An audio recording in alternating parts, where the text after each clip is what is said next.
que tiene relación con la anemia de la embarazada, que se llama anemia fisiológica de la embarazada. ¿Y por qué se llama anemia fisiológica? Porque cuando una mujer se embaraza, lo primero que empieza a retener es agua.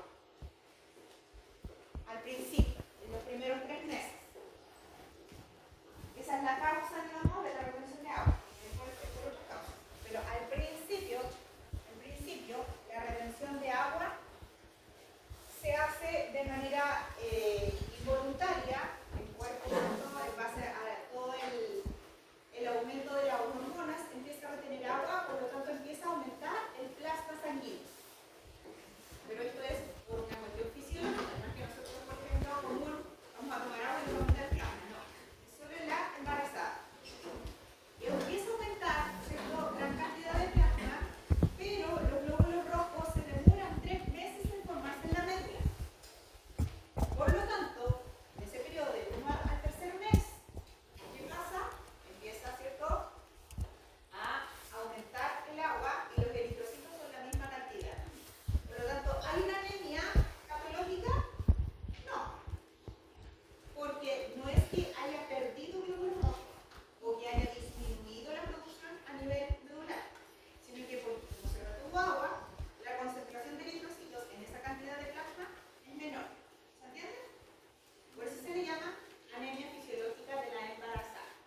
determinar en qué etapa del desarrollo se encuentra específicamente el embrión o el feto.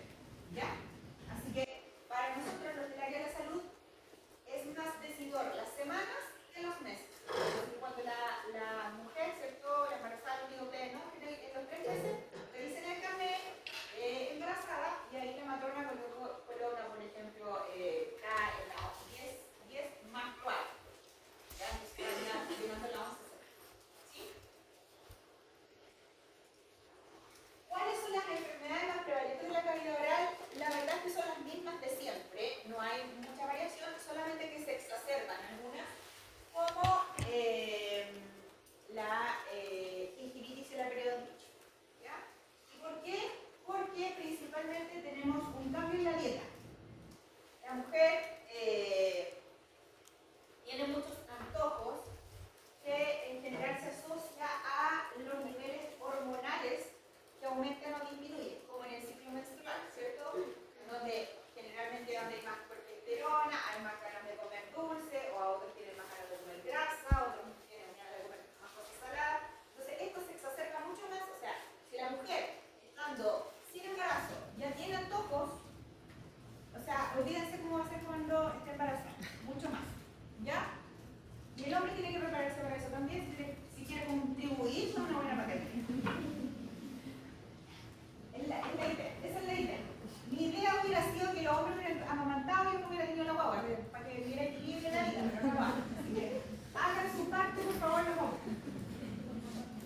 Hormonas que aumentan, ¿cierto? Bueno, autogenia coriónica, progesterona, estrógeno, el lactógeno placentario, luteinizantes, y todas las demás. Ya todas van a estar aumentadas porque todas cumplen una función, ya sea a nivel distal, ¿cierto? Preparando la glándula mamaria, preparando el útero, preparando los vasos sanguíneos y un montón de cosas más. La respuesta inmunológica cambia totalmente. Una mujer embarazada, como recién lo vimos, aumenta los leucocitos porque está en un periodo de alerta. Esos leucocitos no pueden ir más allá de los 15.000, ya siempre se mantienen entre los 12, 13.000, no más allá de eso. Está en un periodo de alerta, ya, y aumentan mucho los neutrófilos. Pero si hay un proceso patológico, van a aumentar arriba de 15.000. Hay cambio en la microbiología oral, claramente, porque hay una disminución de la lisocima. Por lo tanto, los microorganismos van a estar felices en la cavidad oral. Y el cepillado muchas veces llega a ser traumático, porque como están aumentadas las hormonas, vamos a ver más adelante que las encías se inflaman mucho. Por lo tanto, el cepillado que se realiza a la persona llega a ser muy traumático porque las encías están muy inflamadas. Bien, entonces, ¿cuáles son las más prevalentes? Las alteraciones gingivo-periodontales. Es esperable que la embarazada tenga gingivitis, porque tanto el estrógeno como la progesterona ayuda a una mayor adherencia de todos los leucocitos a nivel de los vasos sanguíneos y eso hace que esté inflamado. La idea es que se desarrolle, la idea no, esa no es, perdón, me referí mal. La idea es que si la mujer, ¿cierto?, se embarazó con gingivitis, no pasa nada. Porque eso quiere decir que durante el embarazo va a evolucionar con periodontitis. Y eso es lo que no queremos. Porque una periodontitis nos puede generar parto prematuro. La idea es que la mujer ingrese al periodo, ¿cierto?, de embarazo con las encías sanas. O sea que después solamente tengamos gingivitis que controlar. Nada más. Ahora, no es una realidad que nosotros vivamos siempre. ¿Por qué? Porque actualmente tenemos polos muy marcados. ¿Cuáles son estos polos muy marcados? O embarazo adolescente, en donde no se planificó nada, o, ¿cierto?, mujeres que planifican su embarazo y todo perfecto. Pero no tenemos punto medio, porque las del punto medio no quieren tener punto medio. Ya no tenemos punto medio. O tenemos embarazo adolescente, o tenemos las que sí se quieren embarazar y que tienen todo ya visto y programado y planificado antes de. ¿Ya? Por lo tanto, las mujeres que son más vulnerables a todas estas patologías son ¿de qué clase social? Baja. Generalmente baja. ¿Ya? Alteraciones de la mucosa oral, por lo mismo, por la progesterona y el estrógeno, produce un granuloma que se ubica principalmente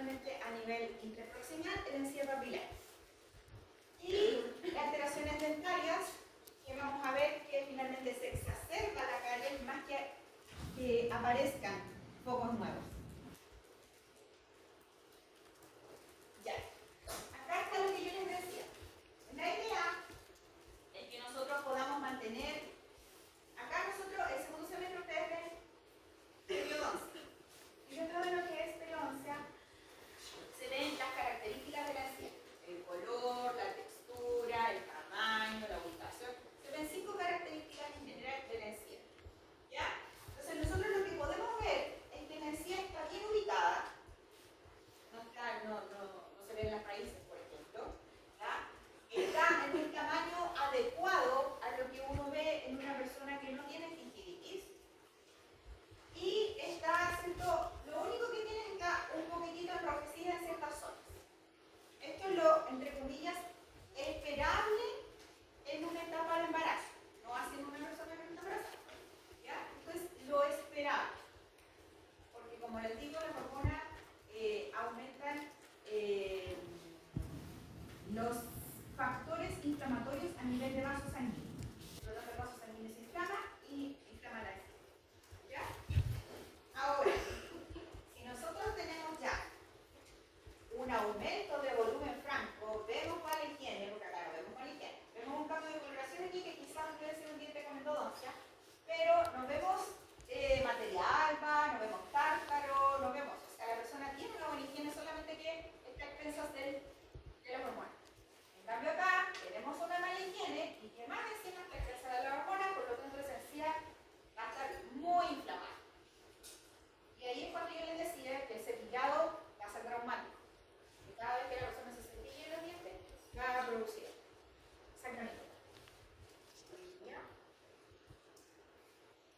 Ahora, si ya decidimos, si la persona está con este nivel de gingivitis, previo a embarazarse, va a pasar fácilmente durante el embarazo a periodontitis. Es la pérdida del hueso, ¿cierto? Que es el sostén del diente.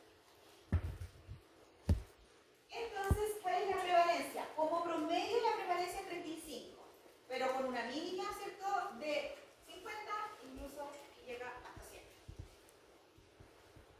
Y afecta a qué sector, principalmente el sector anterior y interproximal. Etiología, la higiene, ¿cierto? Aunque igual va a haber gingivitis y hay buena higiene. Aumento de la progesterona y estrógeno, eso es sí, principalmente.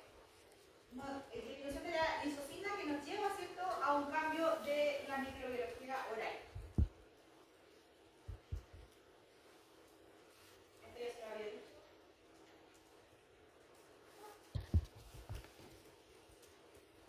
Ahí. El granuloma del embarazo también aumenta por las hormonas y aparece principalmente en zonas interproximales.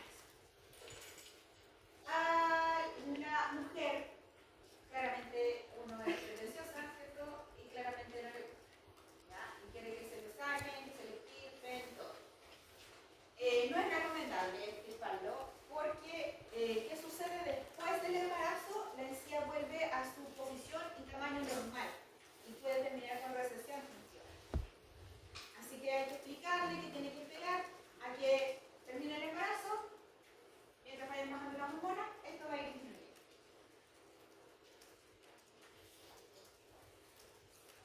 Afecta al 10% más o menos de la embarazada y se ubica principalmente en la encía interproximal, en la zona vestibular superior. Es muy raro verlo, igual aparece, pero es muy raro verlo en lengua, en labios o en la mucosa. ¿Ya? Aparece en el segundo trimestre y va creciendo, ¿cierto?, en la medida en que van aumentando las hormonas. De 2 centímetros a 4 centímetros. ¿Ya? Y tras el parto disminuye y desaparece. Y cada vez se asocia más a la estrógeno y el progesterona porque antes se asociaba a mala higiene, pero ¿ya?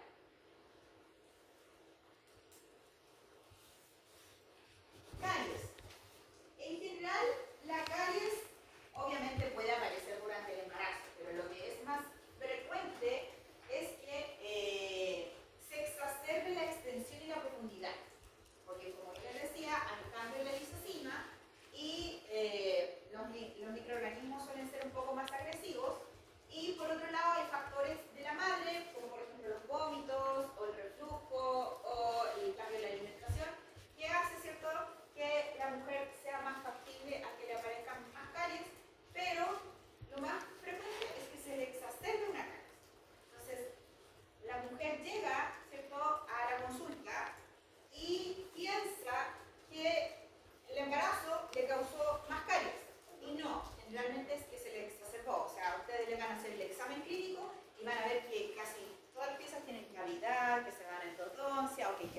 limpieza, porque antes, ¿cierto?, se mantenía bien, pero durante el embarazo se exacerbó y fue más rápido el proceso.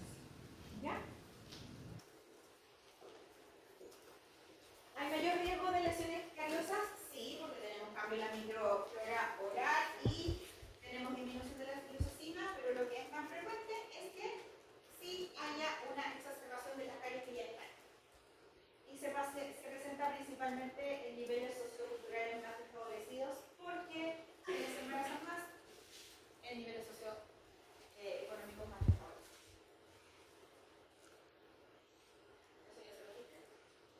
Por lo tanto, frente a esto, es importante dejar en claro que no es que la mujer pierda una pieza dentaria porque está embarazada. ¿Ya? La mujer piensa que perdió el calcio, entonces como perdió el calcio se ocupó el del diente. Y no, porque el calcio del diente es más mineral. Y lo que sí es cierto, ocupa el calcio del hueso más que el del diente, porque eso está en forma activa, en forma de anión. Entonces, el calcio que más ocupa la madre es el calcio que proviene del sistema óseo y de los dientes casi nada. ¿Ya? Bien, vamos a N3. ¿Cuál va a ser el manejo en general que nosotros vamos a tener? Promoción y prevención, como cualquier otra actividad de promoción que realizan ustedes, solamente que tenemos que tratar en lo posible, en conjunto con la nutricionista, tratar de ver la mejor manera de promover aquellos alimentos que le van a ayudar a la madre. ¿Ya? Tratar en lo posible. Como les digo, de repente los antojos son bastantes, de cosas que ni siquiera hay en temporada. Así que es complejo, y sobre todo en horarios que no corresponden. ¿Ya? Comer en la noche, por ejemplo, y después sin higiene posterior, es todo un tema. Así que enfocarse en actividades de promoción nunca va a estar de más en la embarazada. Y favorecer, como les decía, los alimentos que son ricos en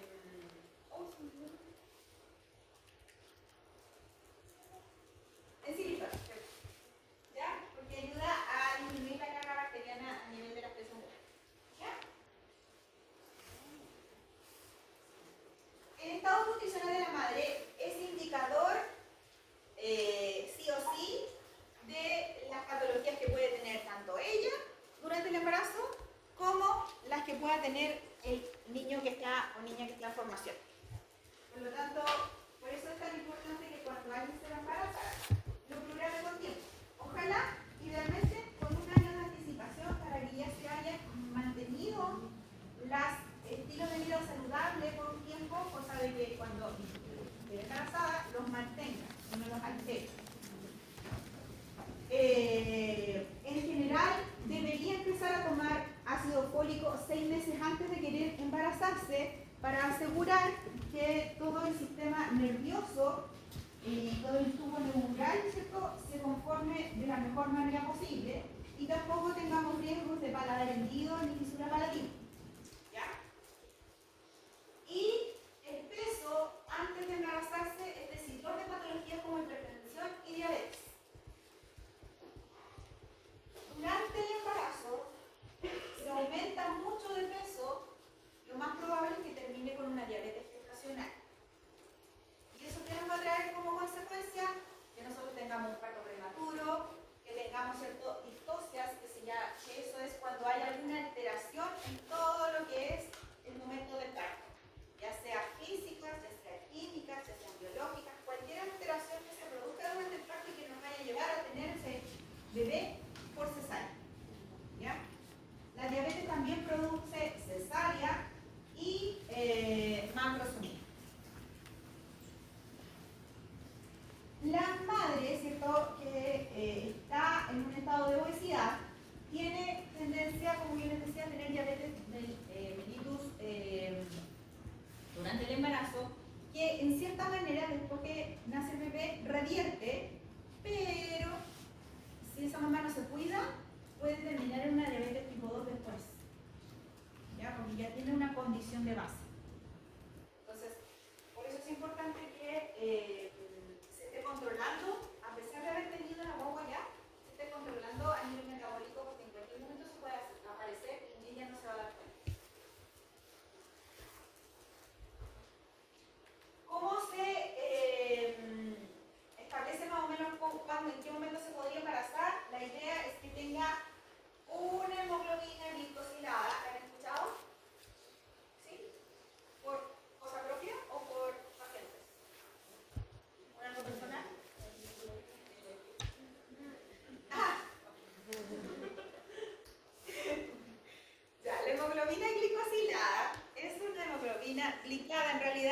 dicen ahora que el nombre correcto es glicada.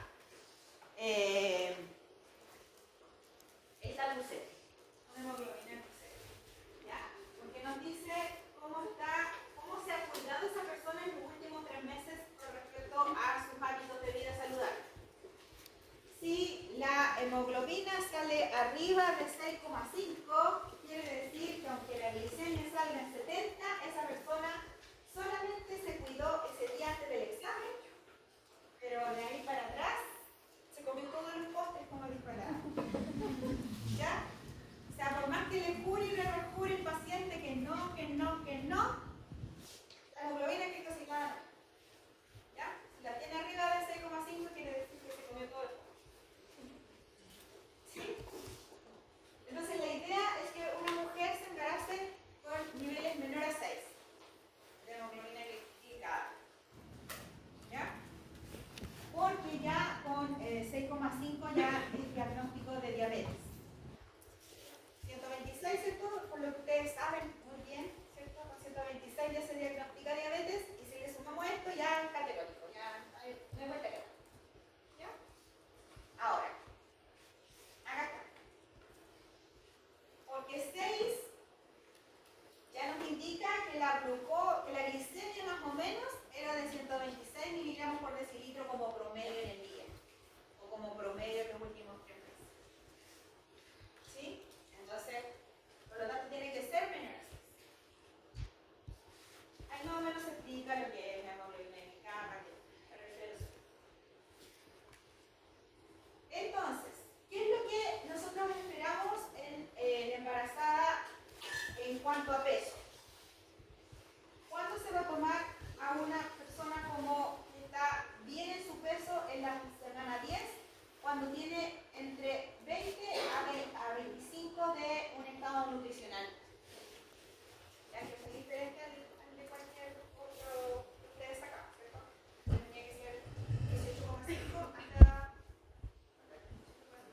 20. ¿Ya? Acá es de 20,2 a 25,5 está en un peso adecuado. Y, ¿cierto? En la semana 40 debería tener de 25 a 28,9. Acá no se lo aprenden. No. Hay otras cosas que tienen que aprender. ¿Cuánto más o menos es el peso que debería aumentar una persona durante el embarazo?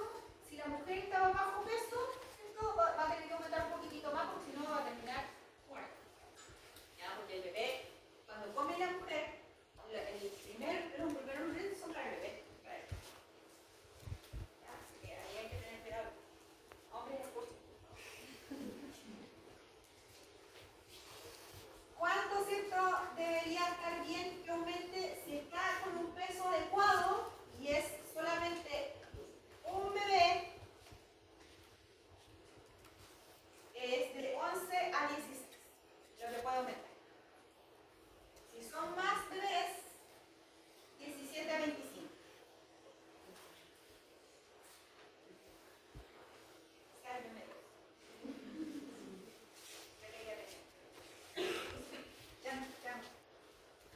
Bien. Entonces, ¿cuáles son las patologías más importantes que podría tener, más comunes y más frecuentes? Diabetes y hipertensión. ¿Y qué nos puede llevar esa diabetes? A nefropatía y a retinopatía.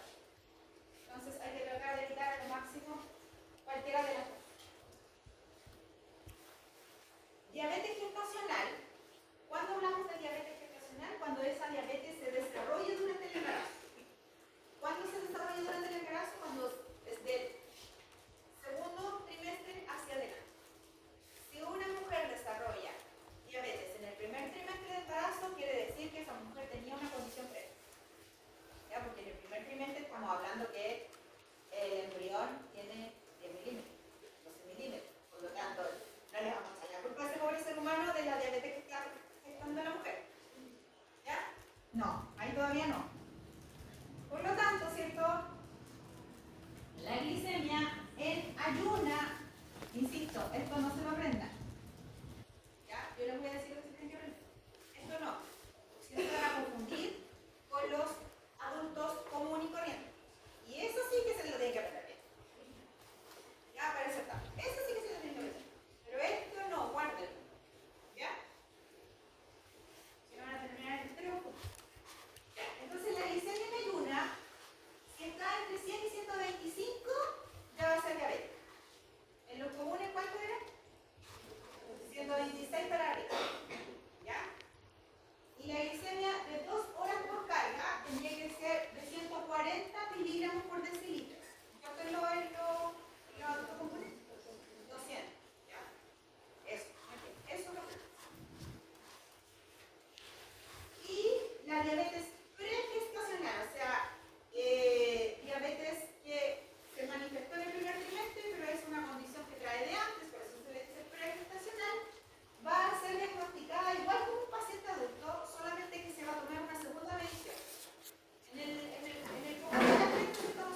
dejarle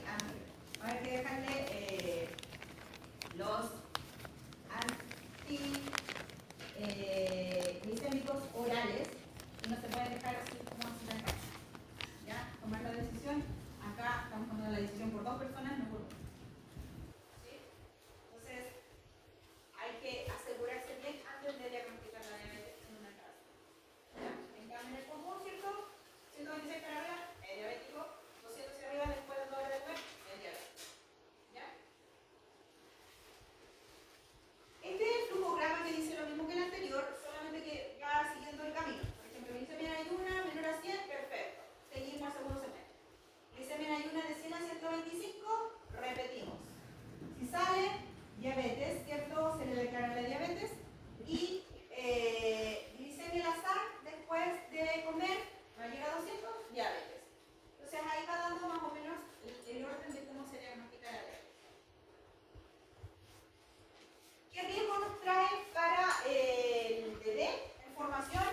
Tenemos que el 5 del 6% ya casi de las personas que tienen diabetes gestacional o pregestacional van a tener malformaciones. ¿Dónde principalmente? En el corazón, neurológicas, orogenitales y musculoesqueléticas.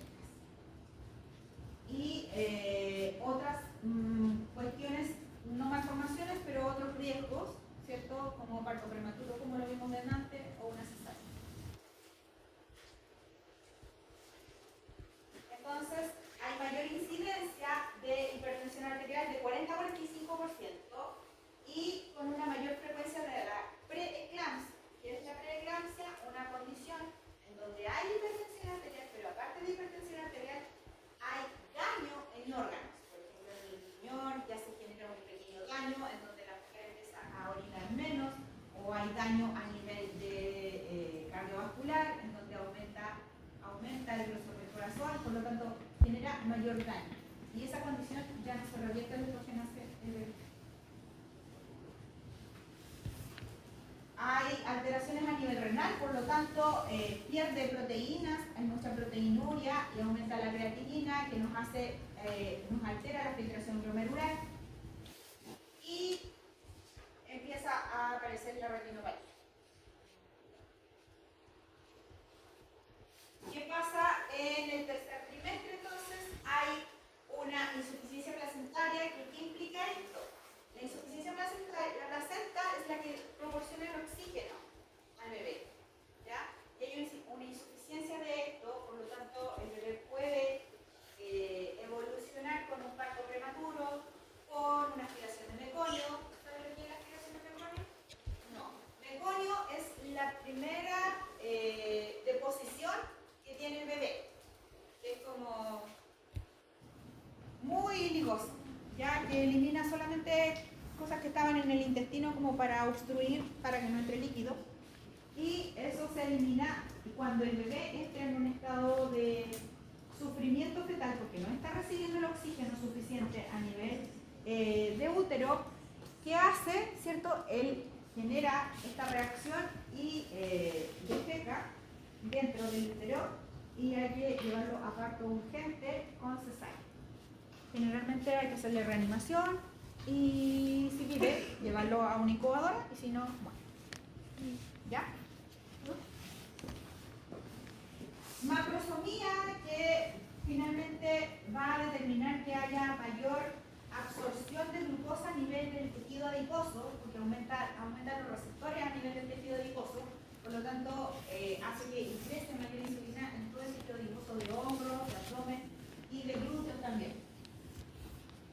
Y como yo les decía, la muerte fetal. En el postparto, que puede haber que ese bebé, como estaba acostumbrado a alta cantidad de glucosa en su cuerpo circulante, estaba acostumbrado a un nivel de insulina, ¿cierto?, que le contrarrestaba esto. Por lo tanto, cuando nace, ya no está expresa de lo que es la madre, sino que a lo que él es. Y mayor cantidad de insulina, pero con la glicemia que él tiene, puede generar una hipoglicemia que lo puede llevar a la muerte. ¿Ya? Convulsiona primero, después no.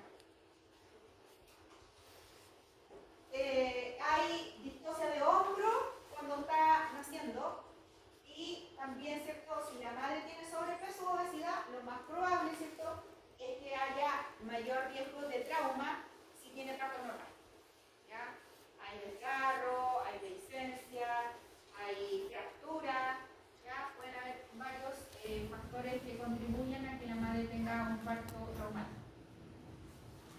Y obviamente que la obesidad materna puede ocasionar que ese bebé a la larga desarrolle obesidad, claramente. Otra actividad preventiva es la aplicación de flúor. ¿Qué no se hace? ¿Por qué? Porque el flúor, al igual que el calcio, ayuda, ¿cierto?, a que el sistema óseo esté fuerte y resistente. Sin embargo, el flúor provoca a nivel óseo que ese hueso no sea tan flexible como lo haría el calcio. ¿Ustedes han escuchado alguna vez que los niños sufren de fractura en tallo verde? ¿No? Ya, los niños en general, bueno, ahora cada vez menos, en todo caso, pero cuestiones ambientales, pero antes era más frecuente que el bebé tuviera fractura en tallo verde. Piensen en un árbol que tiene un tallo, ¿cierto? Una rama, y esa rama tú la doblas. Y se dobla. Pero no se quiebra. Así es la fractura en tallo verde. ¿Ya? El hueso de ese niño se dobla cuando hay una fractura, pero no se quiebra. Esa es la capacidad que da el calcio a los huesos. ¿Ya? Pero el flúor no. El flúor que provoca que este hueso se quiebre. Esa es una capacidad que tienen los niños y es súper buena porque hay solamente que reposicionar esto y volverlo a su posición.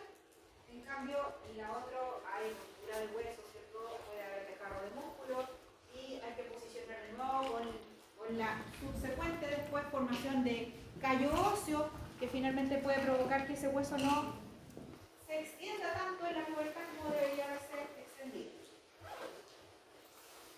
Por lo tanto, no se usa y solamente se mantienen las medidas de higiene en general, solamente con la pasta dental y nada más que eso. ¿Ya? Radiografías. Durante el primer trimestre están totalmente contraindicadas. Ahora ustedes me dirán, pero profe, ¿y si llega con un dolor? Si llega con un dolor tan exacerbado y donde la pieza es posible preservar, porque de repente llega con un dolor exacerbado, porque de una pieza y quizás ya hay destrucción coronaria, no hay nada que hacer, hay que sacarla, se saca. Ya, sobre todo si es un premolar, por ejemplo, que nosotros tenemos que tener una raíz que está sin sacar y todo.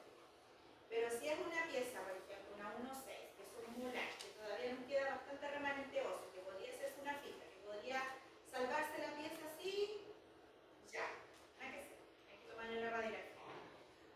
¿Ya? Pero lo idealmente es que no se tomen radiografías durante el primer trimestre de embarazo. ¿Ya? Casi todas las actividades de acciones clínicas en una embarazada se concentran principalmente en el segundo trimestre de embarazo.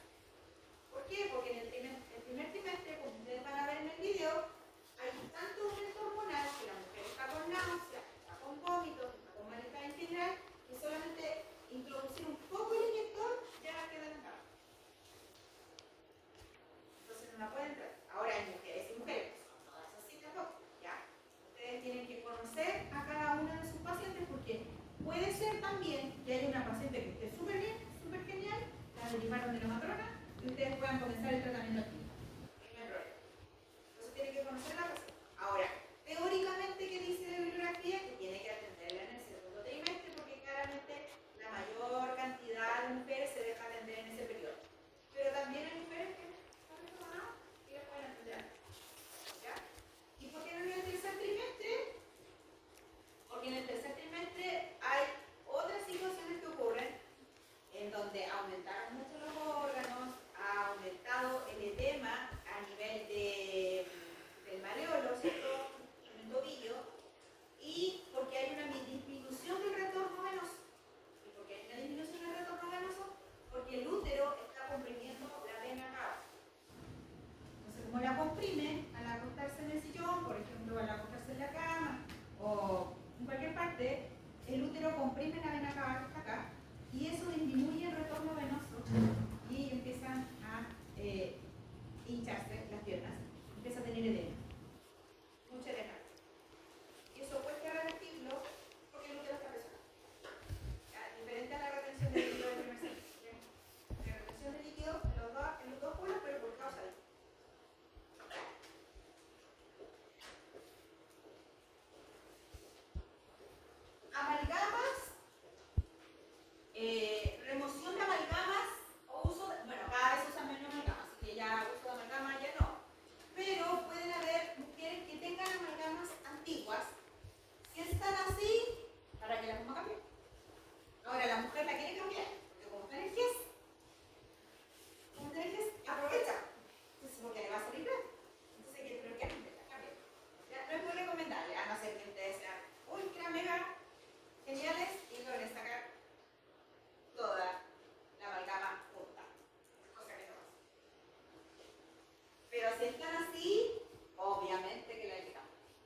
de ojalá fresar alrededor, ¿cierto?, la interfaz de diente amalgama para que ojalá salga todo el elemento.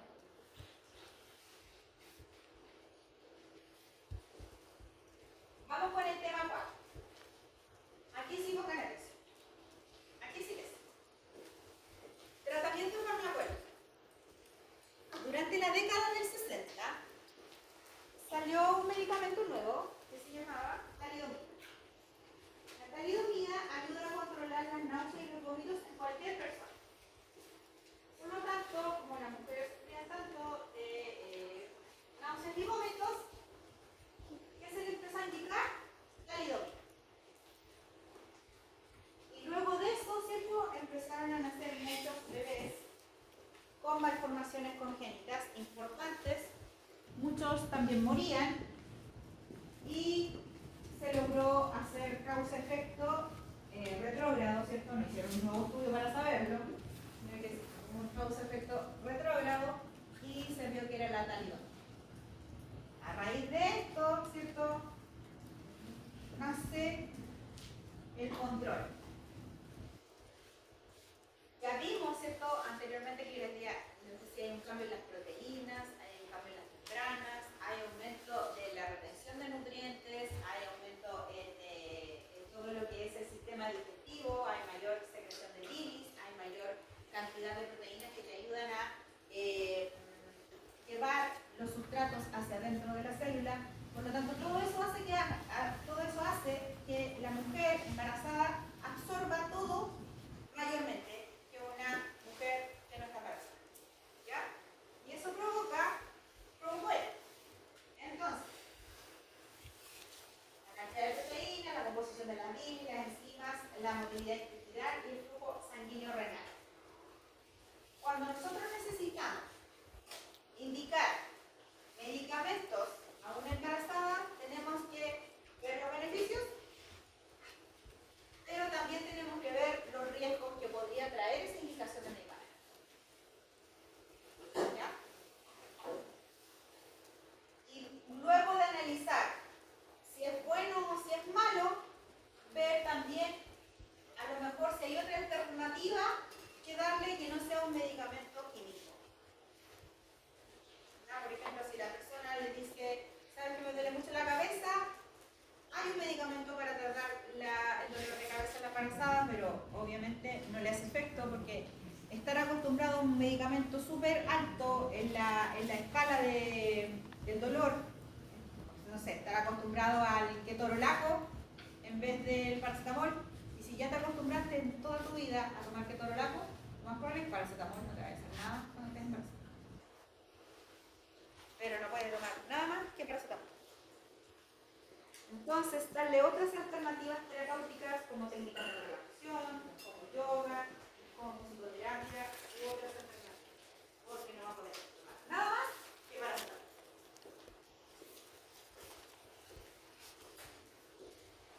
Y también tenemos que evaluar, ¿cierto?, qué efecto podría tener el no prescribir ese medicamento. Si es un dolor de cabeza producto de, no sé, de no dormir o de estar estresada o cualquier cosa, ¿cierto?, nos quedamos ahí nomás, pero si es un dolor de cabeza que quizás está exacerbando y que quizás haya alteración en la simetría facial o quizás hay una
evidencia en embarazadas, o sea, en humanos, de que ese medicamento no va a causar riesgo, porque ya ha sido estudiado, y podemos, ¿cierto?, indicar, pueden prescribirse. ¿Ya? Entonces, ¿qué me tienen que poner en el certamen? En embarazadas. No ha demostrado tener riesgo ni en los trimestres posteriores y puede prescribirse. Esas tres cosas me importan. Si no te las tres, no tienes problema. El B. Ya no hay mujer. En animales no se ha demostrado efectos para el feto y no existen estudios en embarazadas. Puede prescribirse con precaución y vigilancia.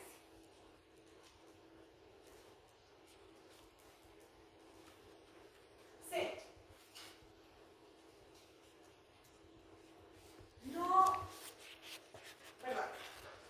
C. Ya no tenemos, después de la A, ya no tenemos nada mujer. Tenemos puro animal. ¿Ya? En animales han demostrado efectos secundarios. ¿Ya? No existen estudios en embarazadas, por lo tanto hay que analizar el diagrama de los 4 factores, ¿cierto? ¿Qué es mejor? ¿El beneficio o el riesgo? Y tomar la decisión. Generalmente del C para arriba ustedes no indican. Es el medio. ¿Ya? Ustedes pueden indicar A y B. Hasta ahí. La D, hay evidencia de daño fetal en humanos. Sin embargo, el beneficio puede superar el riesgo. Por ejemplo, una mamá que tiene un infarto y necesitamos administrarle adrenalina, la vamos a morir. ¿Sí? Porque ahí si muere la mamá, muere la todo.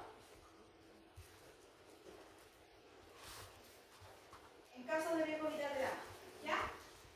Y los que no vamos a ocupar es cuando hay evidencia con animales humanos de anomalías fetales y hay daño en evidencia positiva, daño fetal en humanos. Por lo tanto, los riesgos superan los beneficios.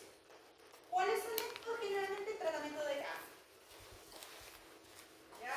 Hace años atrás había una niña, no sé su nombre, tiempo que no veo para atrás. Pero había una niña que se embarazó y después le diagnosticaron cáncer y ella decidió no hacerse el tratamiento de cáncer. Era casada con un médico. Y luego que nació el bebé, ahí empezó el tratamiento contra el cáncer, pero finalmente ya era muy tarde y murió. Era como una historia triste, pero fue así, es real, parcial. ¿Ya? Que por eso mismo. Ella decidió no porque, ¿cierto?, podía afectar la formación de... Ya. Vamos bien. Se tienen que aprender los más emblemáticos. Tenemos, ¿cierto?, que en categoría A tenemos el ácido fólico, obviamente, porque lo tiene que consumir la madre antes de embarazarse para que no tenga daño en el tubo neural. Muy bien, perfecto. Cualquier persona, cualquier mujer que tenga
sanguíneo, hidratándolo para que haya una buena circulación y no haya presión arterial. Sin embargo, este medicamento es el único que actúa a nivel del bulbo raquídeo. Por lo tanto, ¿cierto? No hay riesgo para que haya quizás una contracción en el vaso sanguíneo que pueda provocar infarto. ¿Ya? Así que es el medicamento que le dan a las mujeres embarazadas para controlar la presión arterial. ¿Qué tenemos en el C?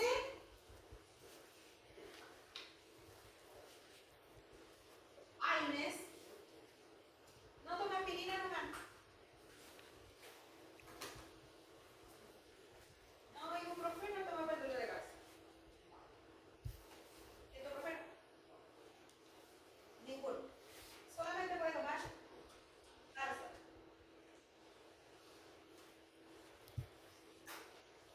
Omeprazol, tampoco. Cafeína, tampoco. Macrólidos, ¿cuál es un macrólido? La eritromicina. La micacina. Epinefrina. ¿Ya? Como les decía, la anestesia que van a ocupar. No puede tener adrenalina. Tiene que ser sin gas. Acá hay otros antibióticos como la dexametasona, ahí el clorafenicol, la claritromicina. Así que vamos así. Aciclovir, tampoco. Tengo herpes, se le pasa la zona.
mayor riesgo de presionar la vena cava inferior, que nos va a traer como consecuencia que la mujer quizás pueda tener algún desmayo, hipotimia. Por lo tanto, nosotros necesitamos empezar antes, quizás con esa paciente, si no tiene náuseas, si no tiene vómitos, si no tiene un mayor compromiso, nosotros la podríamos empezar a atender antes, ¿ya? Con algunas actividades, por ejemplo, de periodoncia, hacer destartraje, hacer cuidado coronario y quizás tenga alguna caries muy pequeñita, partir con eso, ¿ya? Todo va a depender de la condición de la madre y en qué circunstancias se encuentra, ¿ya? Todos ustedes tienen buen criterio para decir, ya, esta la voy a empezar a tratar en la 14 semana, no, esta la voy a empezar a tratar en las 16 semanas, no, esta voy a empezar con actividades solamente de promoción y prevención. Eso lo tienen que ir evaluando ustedes. Pero la teoría que dice, ¿cuándo la van a atender? El segundo trimestre. Eso es lo que dice la teoría. Pero cada caso, cada mujer es un mundo como es el hombre. No hay que entenderla sola marca, eso es muy cierto. Yo voy para el otro lado ahora. ¿Ya? Así que cada mujer es un mundo y ustedes van a tener que decidir en el momento qué es lo mejor de hacer con esa mujer. ¿Ya? En el segundo trimestre van a hacer todo el tratamiento, es el momento ideal para hacer el tratamiento y hay que, pueden tomar radiografía, ¿cierto? Para ver caries interproximales, que es muy importante porque de repente uno trata solamente la carie convulsal y resulta que había caries interproximales. ¿Ya? Entonces, por eso más que nada se dice segundo trimestre porque pueden tomar radiografía un poco más, no tan relajadamente, pero sí podría tomar radiografía. Y en el tercer trimestre se puede realizar tratamiento, por ejemplo, si no es un embarazo múltiple, si es solamente un bebé, pueden seguir realizando tratamiento hasta darle el alta sin ningún problema, siempre y cuando la mujer no duele. Acuérdense que tiene que estar mucho rato sentada en el sillón, empieza a doler las caderas, empieza a tener quizás problemas de mareo, porque está presionando mucho la aorta y empieza a disminuir el oxígeno. Así que tienen que tener cuidado que no se vaya a desmayar. Enseñar y controlar la higiene oral y lo que es más importante aquí que dice enseñanza de higiene oral, control de placa, pero yo le sumaría los cuidados que tiene que tener posterior a que ese bebé nazca, porque tiene que seguir cuidándose, porque todo lo que la madre consume va a pasar a través de la leche materna. Por lo tanto, la madre lo único que quiere es tomarse una cerveza, una michelada, no puede todavía, no puede todavía, ¿ya? Sin alcohol. ¿Por qué? Tampoco. Y evitaremos al máximo cualquier tratamiento en las últimas horas. ¿Por qué? ¿Qué va a pasar? El parto. Y ahí lo van a tener que atender ustedes. Entonces, ¿pero cómo? ¿Pero cómo si son de la salud? Un carabinero tiene un parto, un bombero tiene un parto, ustedes también tienen un parto. No se miren menos.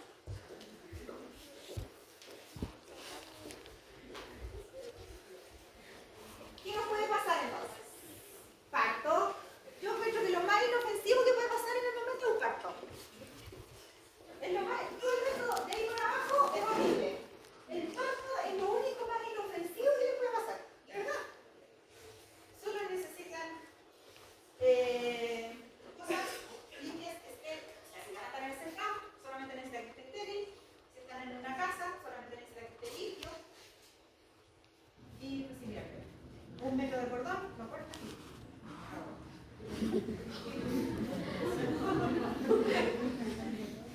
y tratar de que respire. No, pero de verdad, chicos, si no es un parto, estamos hablando de un parto normal, no estoy hablando de cesárea, no, ahí estamos hablando de palabras mayores, no, estoy hablando de un parto normal. Porque yo creo muy bien las cosas, en el parto normal la guagua nace y como las caderas, ¿cierto? Y la pelvis van haciendo esto, el bebé, ¿cierto? Bota el líquido que tiene los pulmones y empieza a llorar. La naturaleza no sabe. Cesárea no, hay que hacer otra cosa. No hay otra cosa. ¿Ya?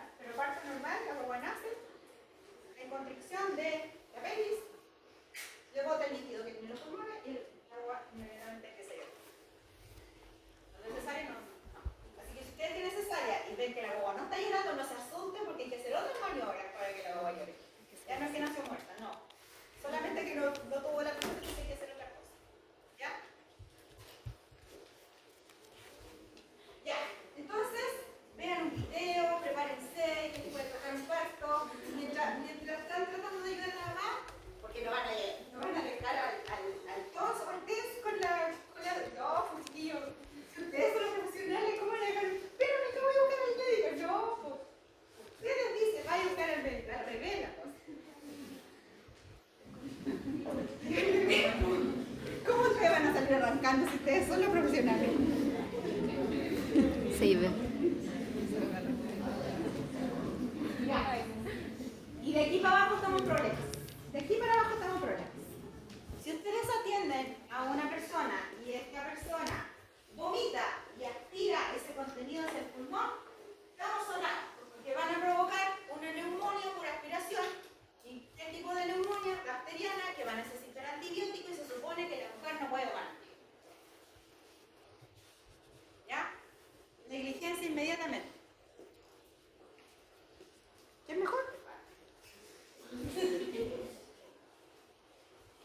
Crisis hipertensiva. Uy, se me olvidó que tenía que ser sin vasoconstrictor. Nos llega la presión por las nubes, la persona empieza con síntomas de pérdida, ¿cierto? Empieza a tener más contracciones.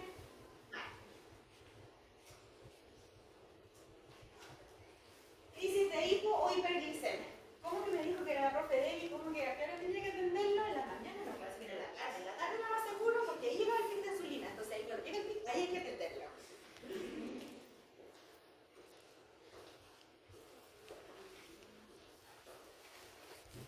¿Cómo revertimos eso? No tengo idea. No, yo sé cómo hay que revertirlo, pero ¿ustedes van a saber revertirlo?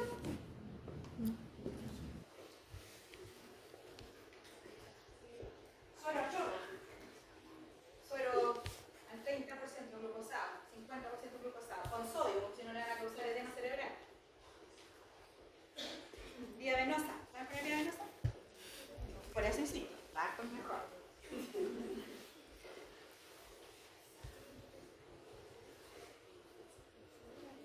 Síndrome de hipotensión supina.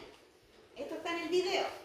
El síndrome de hipotensión supina se produce cuando la mujer está mucho rato acostada, se empieza a presionar la vena cava y la aorta. En este caso, la aorta es lo importante, porque ¿qué pasa? La aorta se empieza a comprimir y empieza a disminuir la sangre oxigenada y llegar al cerebro, y por lo tanto disminuir el oxígeno en el cerebro y provoca cierto lipotimia.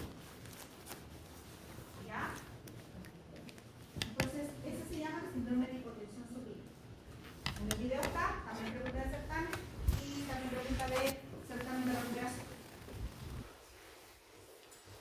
Pérdida del conocimiento, lipotimia y síncope. ¿Cuál es peor?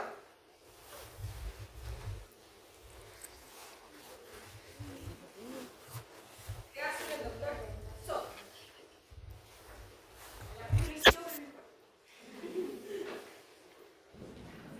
¿Cuál es peor, la lipotimia o el síncope? El síncope. ¿Los dos pierden el conocimiento?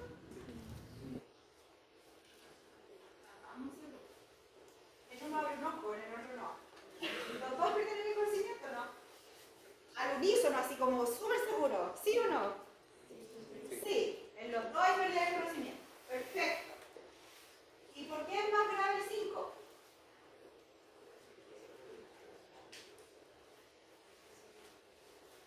¿Por qué es más grave el síncope? ¿Qué afecta? ¿Perdón? Afecta a nivel cardiovascular y a nivel respiratorio. Por lo tanto, estamos hablando de palabras mayores, estamos hablando de un daño, quizás un infarto o quizás algún un objeto de la vía aérea, ¿cierto? Que produzca una obstrucción de la vía aérea, uno lo hace, ¿ya? Y va a haber que hacer maniobras de reanimación, si es que es síncope, ¿cierto? Si es lipotimia, no van a hacer nada, se desmayó, no. Hay que ventilar el ambiente, ¿cierto? Hay que soltar la ropa, hay que tratar de que huela algo un poco intenso para que vuelva en sí. Levantar las piernas, no hay evidencia científica con respecto a levantar las piernas, pero como el común de la gente dice que hay que levantar las piernas, y si usted de la salud no las levanta, uy, sacrilegio para ese pobre profesional que no levanta las piernas. ¿Ya? Porque toda la gente piensa que levantando las piernas va a romper, pero estás favoreciendo el retorno venoso, no arterial. Por lo tanto, no sirve. Y paro cardiorrespiratorio. Entonces, ¿cuál es lo mejor que te podría pasar en la consulta? Parto. Insisto.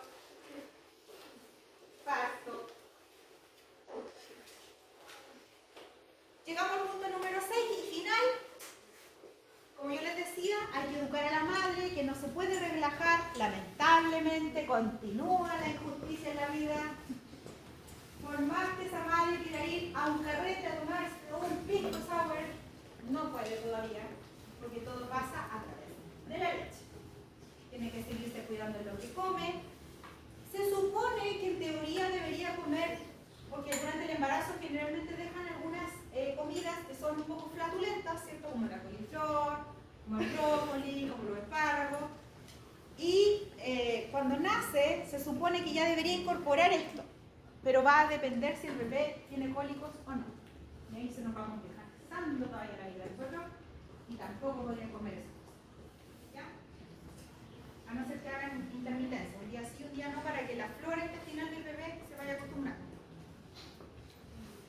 Tener cuidado con los medicamentos también, porque como ya tuvo la guagua, entonces ahora sí puedo tomar, ¿cómo se llama este medicamento que todas toman para el dolor de cabeza? Que no conozco, que tiene cafeína. Se supone que no, tampoco. ¿Ya? ¿Cómo que se llama? ¿Cómo se toma? No. ¿Cuál es? Que tiene café. ¿Ya? Es súper tóxico ese medicamento en general a la larga, porque lo que provoca es una vasoconstricción del vaso sanguíneo a nivel cerebral. Y después sucede un efecto rebote, porque después que se acaba el efecto, se dilata el vaso sanguíneo. Y a la larga podría causar ciertos problemas de hemorragia cerebral. Es súper complejo usarse. Y obviamente no indicar colutorio con etanol, el alcohol. Y bibliografía. Ya. Importancia de la clase: síndrome de hipotensión supina, diferencia entre nicotina y síncope, la clasificación de los medicamentos y no recuerdo más. Pero porque tres que les sobre deberían darse con una piedra en el pecho. ¿Ya? Ahora vamos a las otras cosas que nos tienen ansiosos. Otras cosas varias que nos tienen ansiosos. Lo primero.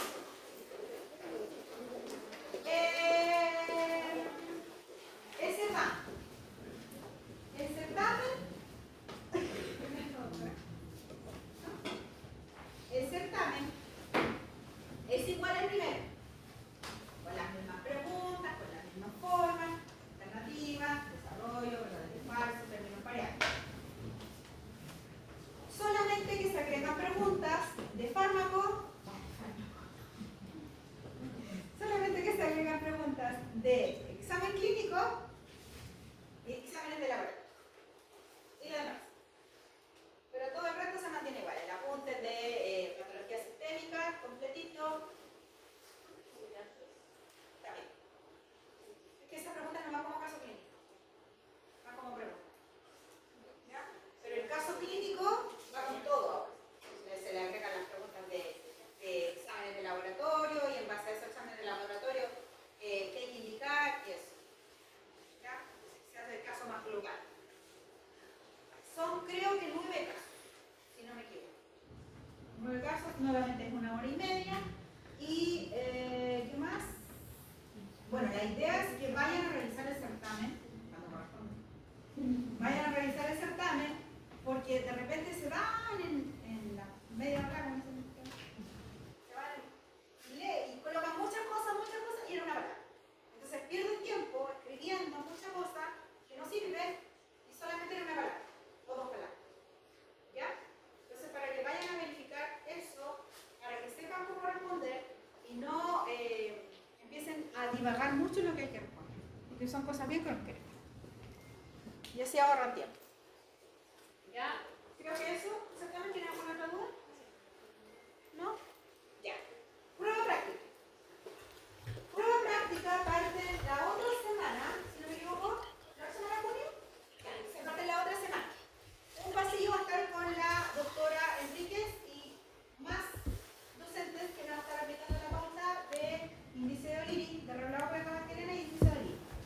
Y en el otro pasillo, como está la doctora Medina y yo,